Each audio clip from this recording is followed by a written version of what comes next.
Bonjour et bienvenue dans ce 41e épisode du journal d'une agoraphobe. On poursuit ensemble le défi J'envoie. Un épisode par jour pendant tout ce mois de janvier avec à chaque jour une consigne particulière.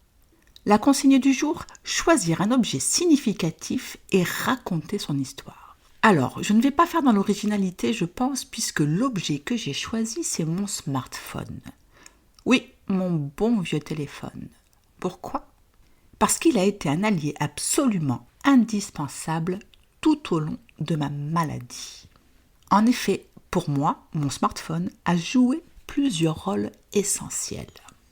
Dans un premier temps, il a joué le rôle d'objet contraphobique. Au tout début, c'était presque mon talisman. Je l'emmenais partout, dans tous mes déplacements. Pourquoi ? Parce qu'il me rassurait.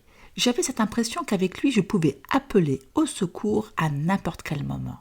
C'était comme une ligne directe de sécurité, une bouée de sauvetage dans mes moments d'angoisse. Mon smartphone a également été le support pour mes exercices de soins. C'est grâce à lui que j'ai pu mettre en place plusieurs outils pour m'aider à avancer. Le premier outil, la cohérence cardiaque. Je faisais, et je fais toujours d'ailleurs, mes exercices avec une application dédiée. Si ça vous intéresse, je vous mets le lien vers un épisode où je parle plus en détail de cette pratique. Le deuxième outil, les livres audio. Abonné à une plateforme, j'ai écouté des tonnes de livres sur la santé mentale et le développement personnel.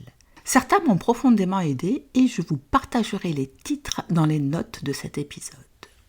Le troisième outil, la méditation guidée. Là encore, mon smartphone était mon guide. Ces moments de calme et de recentrage m'ont été précieux. Je vous mets un lien vers un épisode où je détaille cette pratique si ça peut vous être utile. Le quatrième outil, les affirmations positives. Accompagné de mon téléphone, j'écoutais régulièrement des affirmations qui m'aidaient à reprogrammer doucement mon esprit. Si ça vous intrigue, là aussi, un petit lien vers un épisode dédié dans les notes. Et enfin, les recherches.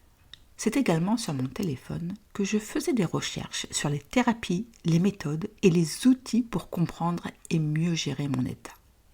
Bref, ce petit objet a été un véritable couteau suisse pour traverser cette période.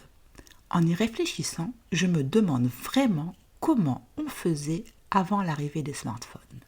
C'est fou de penser à quel point le digital m'a servi d'outil de soin. Évidemment, ça ne remplace en aucun cas l'interaction avec un thérapeute, mais c'est une aide complémentaire incroyable. Ça me fait poser une question. Est-ce que les thérapeutes prennent en compte le digital dans leurs approches ? Parce que franchement, ça mériterait d'être intégré à des thérapies modernes, non ? Voilà, c'est tout pour aujourd'hui. Si cet épisode vous a plu, pensez à vous abonner, à laisser une petite note ou un commentaire et surtout à le partager autour de vous. Vos retours sont vraiment ce qui me motive à poursuivre ce défi un peu fou.